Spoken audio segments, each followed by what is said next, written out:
First off, let's be clear. We know you're smart and we know you're capable. You're not powerless. You're not naive. You've got instinct, strength, and intuition. And today is about learning how to use them. Here's the thing, you're in a major transition phase right now. Your future self, the adult that you're going to become, is being built today through every choice you make. And your brain science backs this up.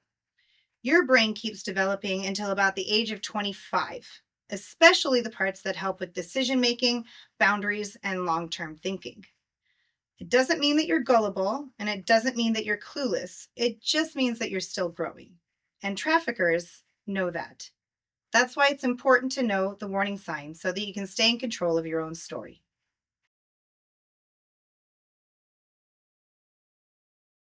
So, why are we talking to you about this? Because studies show that the average age for someone trapped in an online toxic or abusive relationship or a trafficking situation is between 12 and 24 years old, right around your age group. During this time, your brain is still wiring itself for future decision making, boundaries, and long term planning. And traffickers are fully aware of that. They use normal, natural feelings like wanting to be accepted, loved, or understood to trick and control people your age. And it's not just girls they target. Traffickers are looking for boys, girls, and anyone, no matter their gender. Anyone can be a target. That's why we all need to stay alert.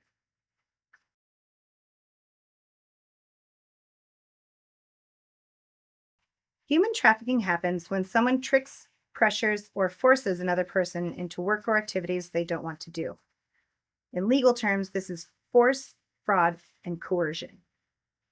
It's illegal and it's happening everywhere in big cities, suburbs, and small towns.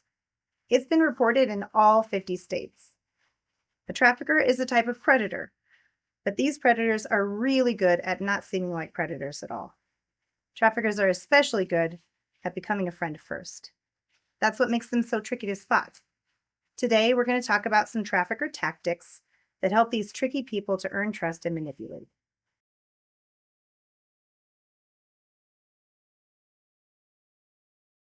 The internet has made it easier than ever for traffickers to find people. They can hide behind fake profiles, they can pretend to be your friend, offer you a job, or even act like your boyfriend or girlfriend. The internet makes it easy for people to reach out, find community, and build connections. And this is exactly what a trafficker needs for their business. They seem completely normal at first, friendly, kind, understanding.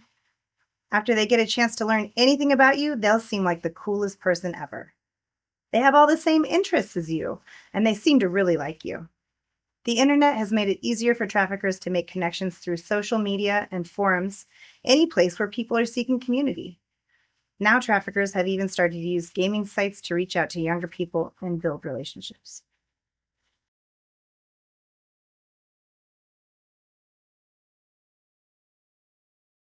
It's important to know that traffickers might try to reach out to you in ways that seem totally normal.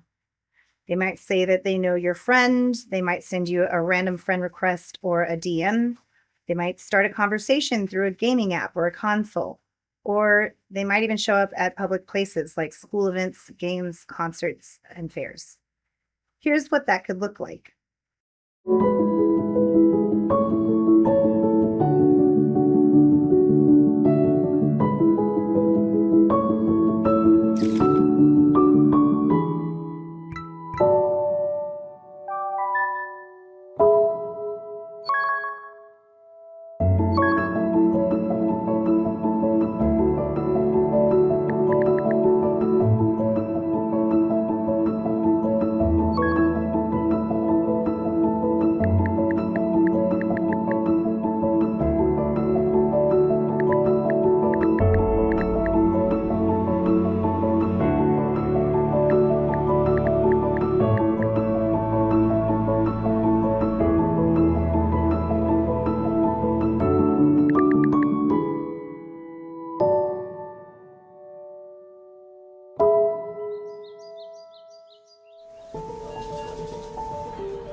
This is amazing.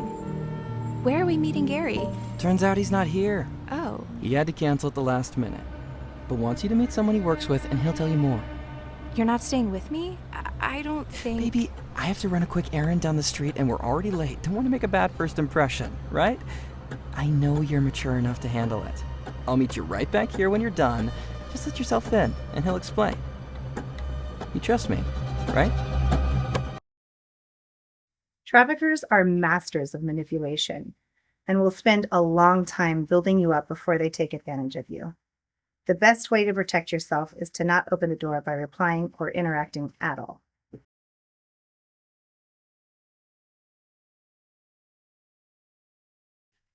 There's no one type of trafficker.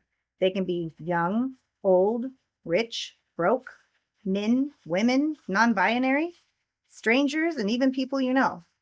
In some cases, traffickers have even been family members, neighbors, caretakers, or someone who says they want to mentor you or help you.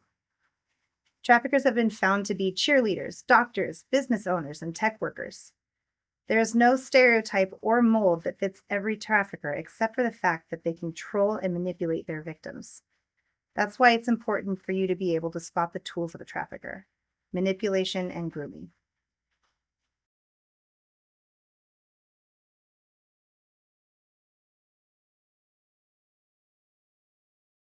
Most traffickers don't just snatch people off the street. They manipulate them first. Manipulation is when someone tricks your emotions to control your decisions. It may look like giving you gifts and later expecting something in return, saying, "No one loves you like I do," pushing you to keep secrets, making you feel like you owe them. Real friends don't make you feel trapped, guilty, or scared.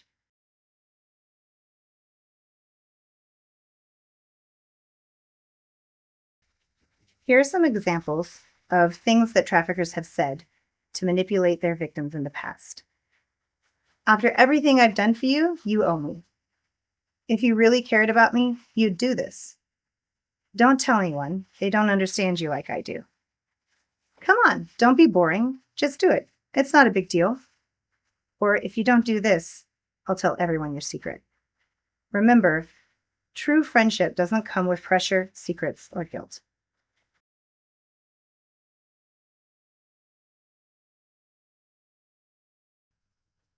Grooming is when someone slowly builds your trust now so they can control you later. It doesn't happen overnight. It can take weeks, months, and even years. Traffickers who groom might give you small gifts or constant attention. They might act super supportive and understanding. They might get you to share private secrets. Now, that all sounds like building a friendship, but someone who is looking to groom and manipulate will also do these things. They'll encourage you to pull away from family and friends. They'll try to build a world where they are the most important person in your life and you don't have support from anyone else. They want you isolated so that you won't have help in the future. They'll also start with small boundary pushes and build to bigger ones. They might show you some inappropriate material and see how you react to it.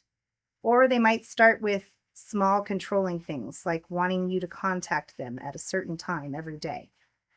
These small boundary pushes are meant to feel small at the first so that you don't really notice them, then ramp up to asking you to do things you're not at all comfortable with.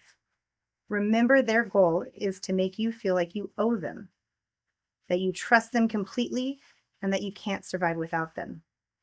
And when they think they've got you hooked, that's when they start asking you for things that aren't safe for you.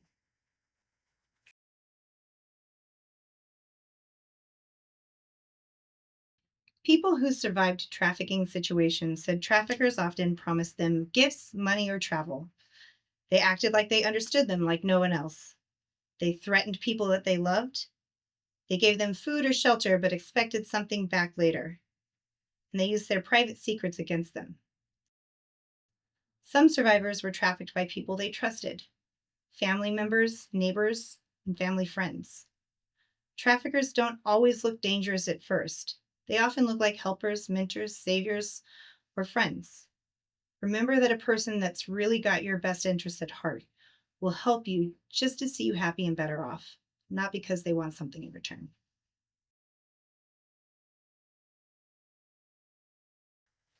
Sometimes, with our friends, small changes are the biggest red flags.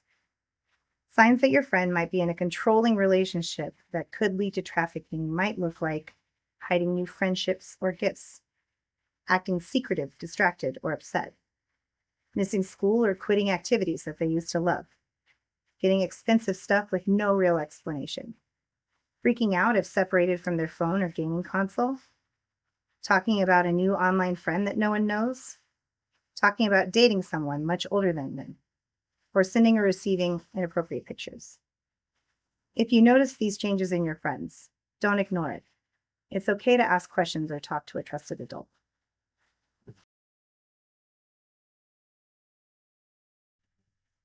Now, this has all been said before, but it bears repeating.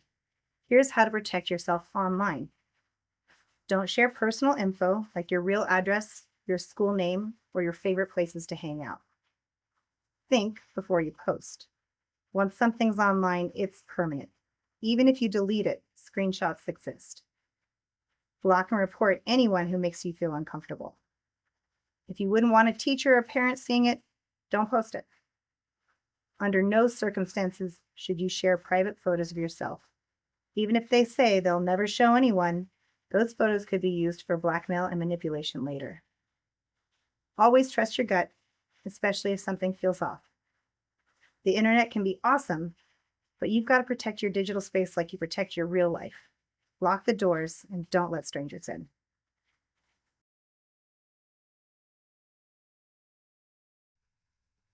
Remember, we're going over all of this, not because you're gullible or you're naive. You are smart, you are valuable, and you deserve respect, safety, and freedom without manipulation or fear.